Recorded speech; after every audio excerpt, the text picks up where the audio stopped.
Le plus influent des 1000 blogueurs russes, Mikhail Svinchuk, il est à la tête du fameux blog que vous connaissez tous, Rybar, depuis le début de cette guerre. Il nous dit que c'est hypocrite de penser que l'aide militaire américaine va se tarir parce que les États-Unis, en quelque sorte, s'enrichissent avec cette aide. Comment ? Écoutons-le. Le total des bénéfices réalisés par les États-Unis sur les livraisons à l'Ukraine s'élève à environ 27 milliards de dollars. On entend souvent dire que les États-Unis manquent d'argent, qu'ils n'ont plus de budget pour soutenir l'Ukraine et que désormais ils se concentreront sur Israël ou sur les aides sociales. Tout cela n'a aucun sens.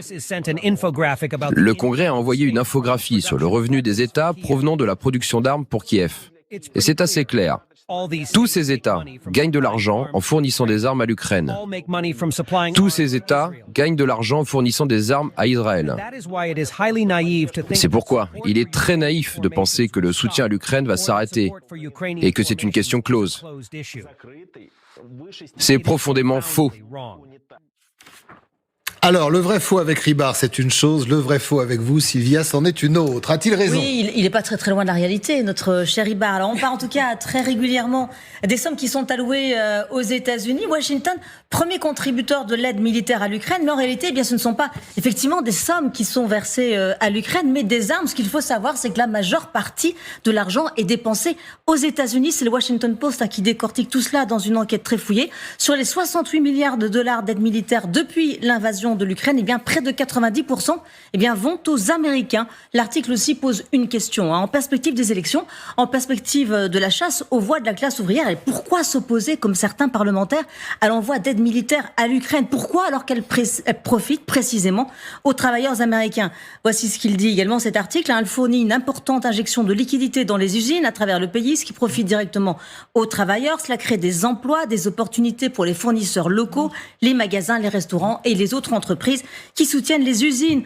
Si on regarde la carte des États-Unis, eh bien, il y a 117 lignes de production dans 31 États, 71 villes où des travailleurs américains produisent d'importants systèmes d'armes pour l'Ukraine. Alors la liste, elle est impressionnante, elle ne tient pas compte des fournisseurs, ce qui créerait encore plus d'impact. Conclusion. Non seulement cette aide à l'Ukraine crée de l'emploi, mais en tout cas aussi, elle revitalise l'industrie de la défense. Et une industrie de la défense qui battait de l'aile ? Bah oui, comme dans de nombreux pays, on l'avait dit dès le début de la guerre, quand il a commencé, quand il a fallu commencer à fournir, eh bien on s'est rendu compte que les stocks étaient vides et que les États-Unis n'avaient plus construit de missiles Stinger, par exemple, depuis 2005.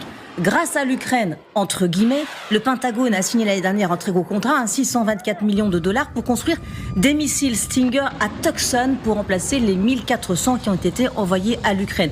Si les États-Unis n'aident pas l'Ukraine, eh bien, ils ne produiraient tout simplement plus ces armes, des armes qui sont disponibles aussi pour Taïwan, par exemple, ou encore Israël. Prenons aussi les obus d'artillerie de 155 mm dont l'Ukraine est très en demande, ainsi qu'Israël. Eh bien, pareil, le Pentagone a signé un très gros contrat pour produire 100 000 de ces obus par mois contre 15 000 avant l'invasion de l'Ukraine, sans parler des alliés de l'OTAN qui font exactement pareil. Ils envoient leurs vieux stocks en Ukraine et puis ils en commandent aux États-Unis, donc tout bénef aussi pour les travailleurs américains, pour les États-Unis. Alors à tous ceux qui tirent sur l'aide américaine à l'Ukraine, voici ce que dit en substance cet article. Aider l'Ukraine, c'est une bonne chose pour la sécurité nationale des États-Unis et pour les travailleurs américains. Merci beaucoup, Sylvia. Je me souviens d'avoir quasi lu le même papier à l'époque de la guerre en Irak. C'était la même chose. On a toujours dit des Américains qu'ils faisaient la guerre quand les stocks étaient pleins. Ont-ils tort, en général ? Alors je dirais, j'irai pas là-dedans. Je dirais simplement qu'il y a toujours un retour sur investissement. La guerre coûte cher, et si on peut compenser les coûts de la guerre par un investissement, un retour sur investissement économique, moi ça ne me choque pas en tant que tel, parce que la guerre coûte énormément cher, donc il faut bien la compenser. Maintenant, je crois que le biais peut-être dans cette affaire-là, c'est on revient aux 31 États concernés, 31 États concernés, 31 États concernés par la fabrication d'armements. Est-ce que ça n'oriente pas le choix de leurs représentants dans l'aide ou non à l'Ukraine? C'est-à-dire qu'il y a un biais. C'est-à-dire que oui, que les usines travaillent, pourquoi pas, qu'on envoie ça en Ukraine, pourquoi pas, mais au milieu, on a des députés, en gros, qui vont soutenir telle ou telle position dans la mesure où ça soutient leur propre industrie d'armement dans leur département, je dirais, leur État. Leur État. Donc là, la question est là, c'est-à-dire quelle est la liberté, l'objectivité politique de ces députés dans la prise de décision finale? Mais aucune, soyons francs. Il y a peut-être qu'ils l'ont quand même. Mais bon, il est certain que c'est pour être réélu, surtout que les élections les concernent aussi. Mais ce que dit l'article, c'est qu'il y a certains parlementaires qui votent contre dans leur propre État. Donc ils ont des chances de ne pas être réélus. C'est pourquoi l'article pose la question pourquoi, alors que ça profite aux travailleurs américains. Et c'est le but même de cette enquête. C'est à un moment où Joe Biden a de la difficulté à faire passer les enveloppes pour l'Ukraine, ça montre l'absurdité de cette situation. Puisque, de fait, une grande majorité d'États, et notamment, là je regardais la carte, semble d'États swing state, des États qui peuvent basculer et qui feront la décision, sont directement intéressés par la production d'armes. Mais non, mais là on ne peut pas retirer, effectivement, vous avez raison, on ne peut pas retirer la dimension politique intérieure de la prise de décision à cause de ça. Bon, maintenant, l'Ukraine reçoit les armes qu'elle attend. Et c'est bien les États-Unis qui leur envoient, et ils ne vont pas nous acheter en France des munitions comme ça pour les envoyer en Ukraine. César. Ah non, mais c'est pas eux qui les achètent. Ce que je veux dire, c'est pas eux qui les achètent. C'est pas les quelques Césars qu'on a envoyés qui va changer grand-chose. Nous, c'est sûr qu'on pourrait pas avoir le même papier puisqu'on n'a plus rien. Oui, mais on a relancé nos lignes de production aussi. On relance nos lignes de production César. C'est nous qui. Non, mais quand les Césars, d'accord, mais Magali, on fait plus d'obus, on fait plus de chars. Mais oui, bien, mais on essaye de relancer. Oui. Et aux États-Unis, Biden, il les a convoqués, tous les patrons de l'armement, en leur disant. Vous faites repartir les chaînes de production. En Pennsylvanie, qui est dans les swing states, c'est l'un des États les plus importants. Bon, on voit à quel point sur la carte, il y a en effet des usines qui étaient autrefois désaffectées. La Pennsylvanie, c'est un État qui a été ravagé à cause des délocalisations justement vers la Chine. Je lisais des papiers dans la presse américaine justement de ces usines qui sont retransformées pour à nouveau aujourd'hui produire justement ces munitions, ces armements pour l'Ukraine. Donc évidemment que c'est un jeu gagnant-gagnant pour les États-Unis. Ils ont tout intérêt à continuer. Sauf que tout ça, ça crée quand même du déficit derrière. Ouais. Mais en France, il me semble bien que le président Macron a convoqué aussi les grandes, où il a donné des directives en disant il est temps de vous y mettre au ministère des Armées. Donc on est aujourd'hui dans la même problématique.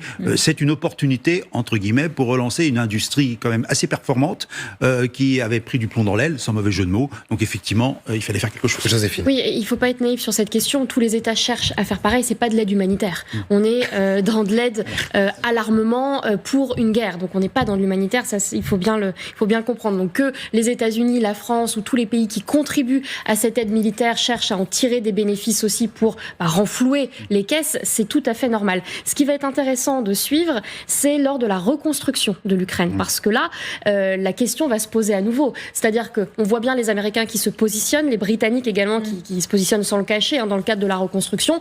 Bien évidemment que ça bénéficiera à l'Ukraine, mais ça bénéficiera aussi tout autant, voire plus, aux entreprises et aux industries américaines. Et en France, ils se sont déjà bien placés quand même. Bien sûr. En France, on a essayé de faire pareil. Emmanuel Macron a convoqué avec Choose France un sommet avec les entreprises françaises qui pourront participer à cette reconstruction pour avoir une stratégie nationale similaire à celle qu'ont déjà les Britanniques et les États-Unis. Donc, tout le monde cherche à gagner un peu non pas sur le dos des Ukrainiens, mais en plus de l'aide apportée aux Ukrainiens. C'est aussi une compensation des milliards qu'on a donnés à l'Ukraine. Alors pas en armement, mais en sonnant et trébuchant. Bref, rapidement, c'est que je crois que la région Île-de-France de Valérie Pécresse a envoyé une mission d'identification de la capacité de reconstruction en Ukraine dans une région particulière de l'Ukraine. Donc n'oublions pas, il y a l'aspect, je dirais, gouvernemental, mais aujourd'hui aussi, les régions, notamment en France, ont appris qu'il y avait peut-être des opportunités à prendre dans la reconstruction avec des relations bilatérales dans certains cas.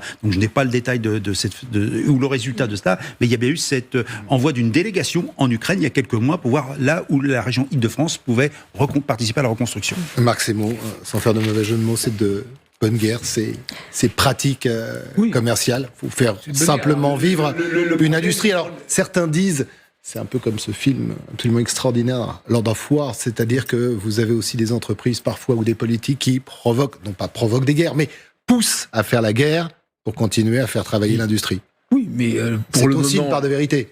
C'est une part de vérité, mais pour le moment, l'essentiel, c'est surtout d'avoir quoi fournir. Or, pour les Européens, la question est aujourd'hui qu'ils ne l'ont pas. C'est pour ça qu'on parlait des Américains, d'ailleurs. Voilà, mais oui, il n'y a pas de papier sur les Européens. Donc, pour relancer la production européenne qui serait tout aussi nécessaire, actuellement, il n'y a rien.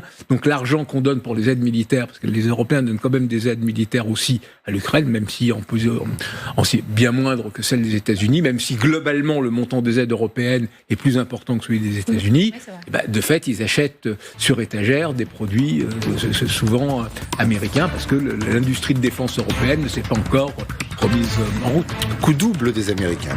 Merci à tous les 5 de nous avoir accompagnés. Merci à vous de nous avoir suivis.